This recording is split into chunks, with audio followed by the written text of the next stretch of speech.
Cryptozoologists love wildfires. The flames burn away the lush tree canopies to reveal the secret animals beneath.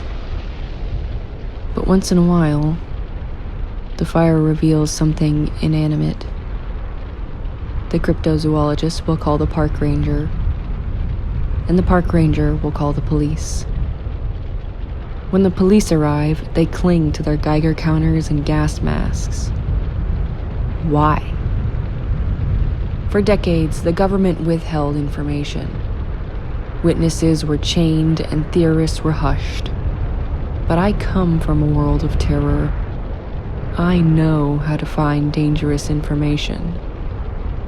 I present to you the facts. I present to you the truth about the Trinity Desk.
This was a natural nuclear reactor. This was a natural nuclear reactor. This was a natural nuclear reactor.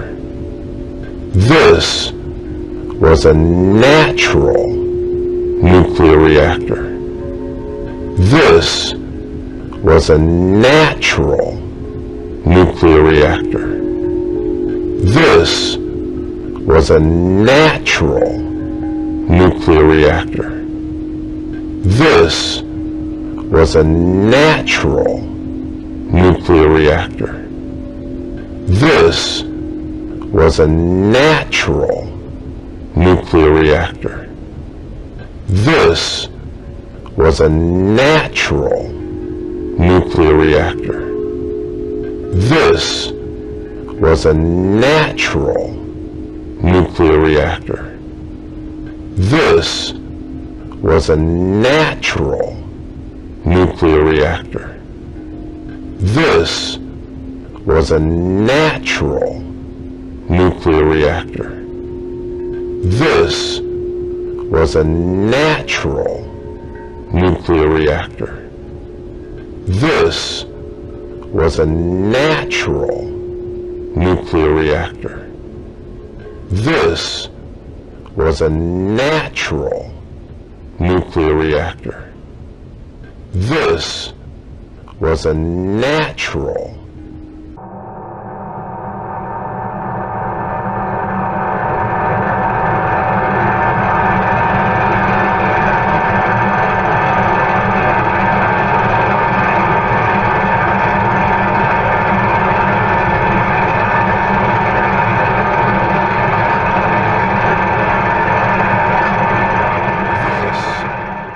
was a natural nuclear reactor. This was a natural nuclear reactor. This was a natural nuclear reactor. This was a The stakes are too high for you to stay home. The stakes are too high for you to stay home.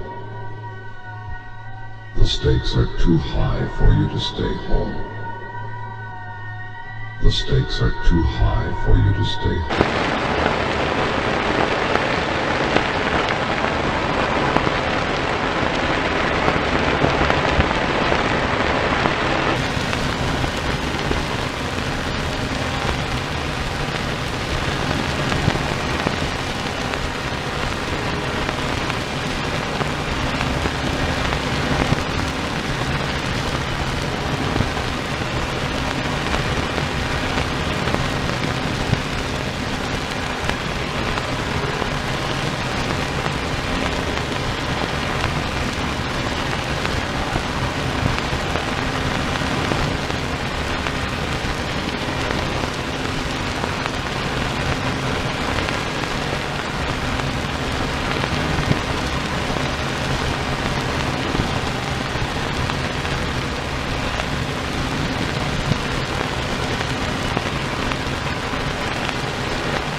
A trinity.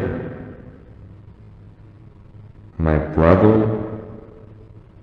my wife, myself. sat in seats near the blast. A trinity. Flash, heat, and sand. Our skin blistered under the light of a 3-person gull. A trinity. Later, we stood. Frank and Kitty had no friends, but I felt someone unseen. He rested his hand on my shoulder and whispered, "Thank you, Father." A trinity.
The divine are unabsorbed, and the unabsorbed are divine. Unearthly beings described by man reside in that place unseen, clearer than air, and purer too. If man should reach that place unseen, would he become divine unobserved? To become invisible is to become hidden from Creator. To become invisible is to become left out of laws of nature. To become invisible is to become superior. For an invisible man can rule the world.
Thank you.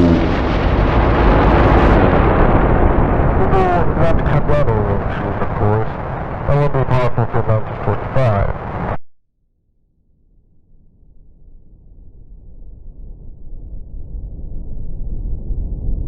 The people of my home didn't dream. We dreaded every day, and our history was nightmarish. But when I came to this country, I woke up. Your home has a history of hope. Despite every disaster, the people still dream. The election of '68 perfectly captures this pattern. It's the reason why I've nicknamed your country. I am thankful to live in this Steamverse. But there is still so much to learn. Both old and new catastrophes feel less real to me. I must connect with your history. I must ask its unanswerable questions. Why did the government finally declassify footage of the horned serpent's inflamed lung? What aerial phenomena are they continuing to hide at Devil's Tower? Was that the same phenomena recorded on the White House grounds? What is America's true self? And one more question. Where is the Leonard Moreland I knew?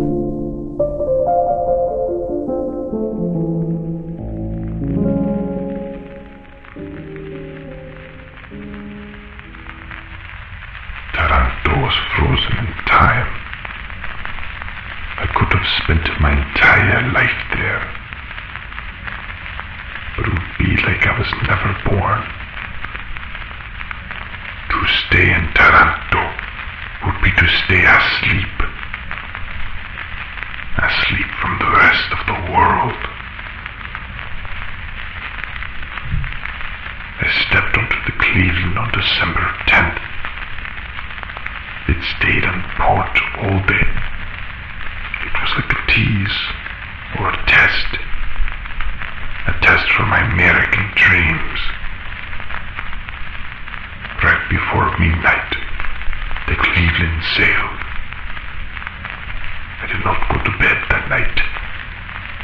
I wanted to see Italy disappear completely. For I want to escape completely.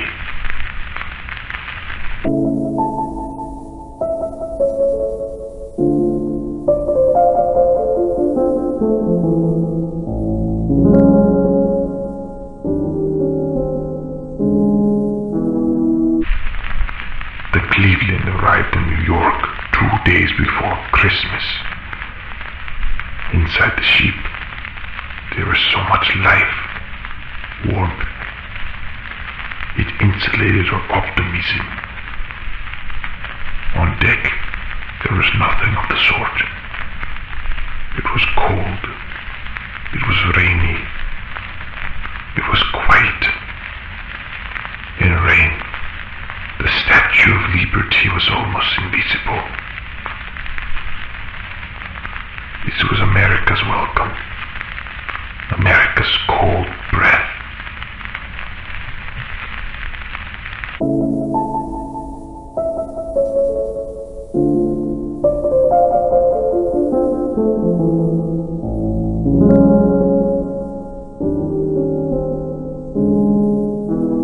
Imagine an immigrant in New York.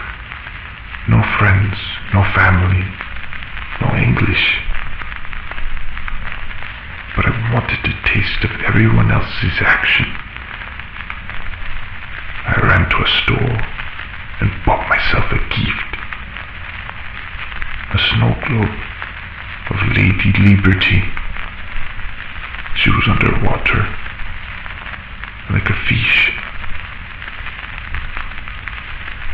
The Statue of Liberty should not be visited on Christmas. I went because I wanted to feel American. There is a reason why it is closed. On Christmas Day, they let liberty breathe.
lives to get him down again. It's a silly story, but what a lovely place to put Mussolini and Hitler after the war. They could stay up there forever, telling each other whose fault it was.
One of the true wonders of the West, and all America for that matter, is Devil's Tower National Monument.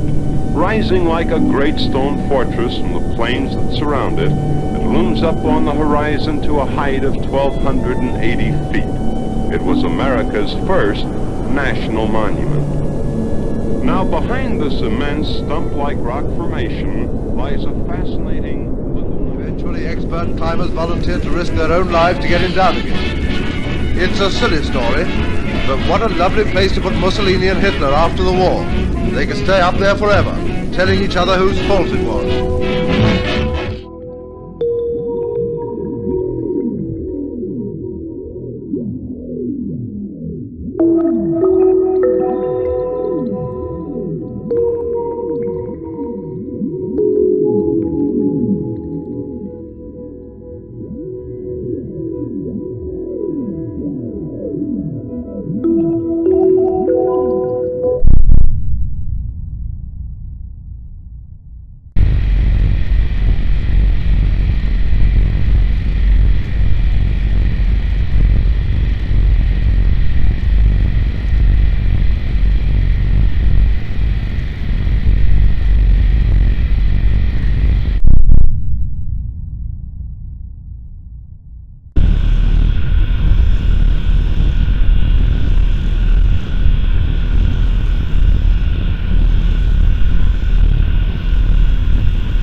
2 weeks following the disappearance of James Dean, the National Park Service suspended all ferry services to Liberty Island, and over the next 48 hours, a massive platform was constructed at the base of the Statue of Liberty. Due to the National Park Service's unwillingness to disclose the purpose of the platform and the reluctance of Washington politicians to discuss its costs, news of the mysterious structure's appearance quickly spread across the country. What was the platform? Why was it built so close to the Statue of Liberty? All these and more were questions frequently asked in American neighborhoods and newspapers. Famous writers like Charles Beaumont and Rod Serling wrote their theories in exciting opinion pieces, while scientists like Hugh Everett and J. Robert Oppenheimer illustrated their own speculations in intricately detailed diagrams. But all Americans, civilians and celebrities alike, were equally in the dark. Nobody knew why there was a massive platform on Liberty Island. Shortly after the cement of the platform had visibly dried, workers surrounded the structure with robust titanium fencing, inside of which thousands of chairs were installed, each bolted deep into the photographs of the chairs on Liberty Island were quickly printed on front pages around the country. Photographs of the platform's various angles were televised after news broadcasts to give audience members time to scrutinize over visual details. Many of these hastily edited slideshows were looped for an additional 15 minutes to allow family units to gather in living rooms and analyze the platform as closely as possible. The broadcasts, though strange and unprecedented, were well received for uniting families in the evenings. On the third morning after the platform's completion, workers were seen lining the entire island with large explosives. Every acre of land around the Statue of Liberty and the platform's metal fences was covered in an intricate web of electrical wires wrapped around bundles of dynamite. The sight greatly concerned New Yorkers. Due to unsubstantiated rumors of an impending atomic bomb test on Liberty Island, roadways became violently congested with traffic and airports were suddenly packed with newly registered passengers. Many civilians wanted to leave the East Coast in order to avoid any potential shockwaves produced by the Liberty Island explosive. While law enforcement and regional government officials urged the public to remain calm and at home, no concrete reasoning was ever provided. Ambiguous explanations from many mayors and governors only worsened the widespread anxieties. Numbers of missing children dramatically increased in the afternoon as groups of siblings refused to stay put with parents at home and decided instead to seek shelter out west. Cats, dogs, and other domestic animals ran freely through city streets, released by their owners in an attempt to spare their lives. Dog, cat, and snake attacks became common in all major cities. In New York City, Chicago, Los Angeles, and Miami, curfews were dispatched to collect loose pets. 1 in every 5 servicemen sustained injuries from agitated animals. Even the incumbent president was attacked by a dog which had passed through the White House fence. Rushed to the Walt Disney Hospital to treat injuries, the president remained indoors for the rest of the day. In the evening, she requested a full explanation be provided by a representative of the National Park Service on live television. There would be no response, and an hour later, at 6 p.m. Eastern Time, the explosives on Liberty Island detonated. The resulting shockwave caused the Statue of Liberty to visibly totter. Fires erupted on all trees in the area. Since the fencing and chairs were bolted into the ground, the platform remained completely unscathed. However, the surrounding inferno released massive clouds of ash into the sky. Passing ships and aircrafts recorded the hellish scene on film. Ferry services were reopened by the National Park Service to allow firefighters access to the flames. By 7 p.m., all plant life had been decimated, and the Statue of Liberty had become even more oxidized from being exposed to high temperatures. A nuclear attack on Liberty? Construction gone wrong? Headlines provided no more clarification than your next-door neighbor. Firefighters extinguished the fires by 9 p.m. and reported no American fatalities. At midnight, cameras captured the activation of a spotlight on the Liberty platform. The bright white circle of light remained unoccupied for several minutes before a handsome... And one more question. Where is the Leonard Moreland I knew?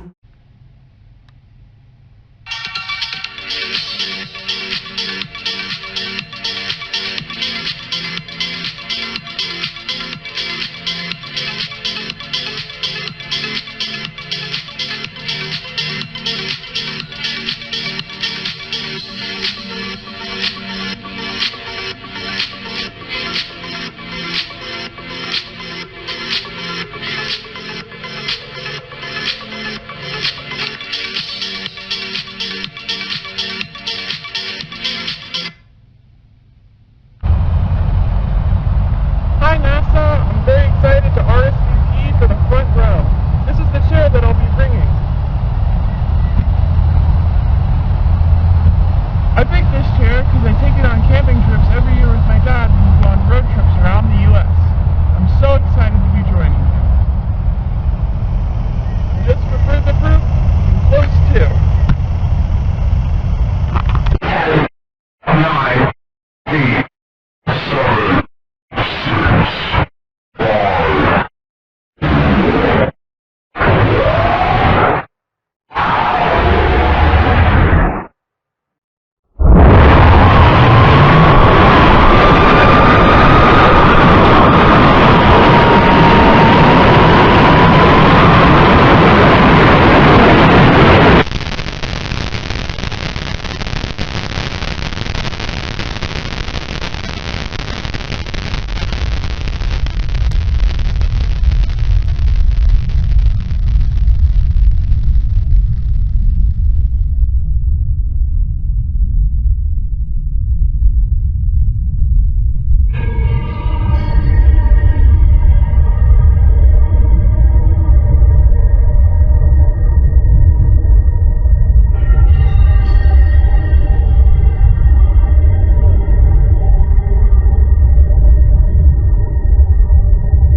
On a sunny morning in June,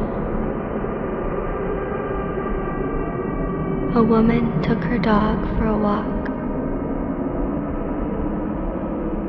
They went to the grassy field behind their neighborhood. On this day, the husky would not stop barking at the woods nearby. The woman followed as the dog pulled the leash forward, snout close to the ground. The dog settled to stay put on one side of the meadow and began to excitedly dig away at the dirt. As she tried to stop her pet from tearing out more grass, she noticed a video camera in the pit the dog had dug. The camera was clearly buried by someone. She couldn't imagine why. The video camera was intact and in good condition, with the exception of a few scratches. She activated the camera and viewed the 3 clips in its memory. They featured multiple takes of a girl in a NASA shirt, proudly displaying a red folding chair. In the background of each clip, the woman could see distortions in the air, like heat waves running along the tree line. After watching the videos, the woman heard a whimper.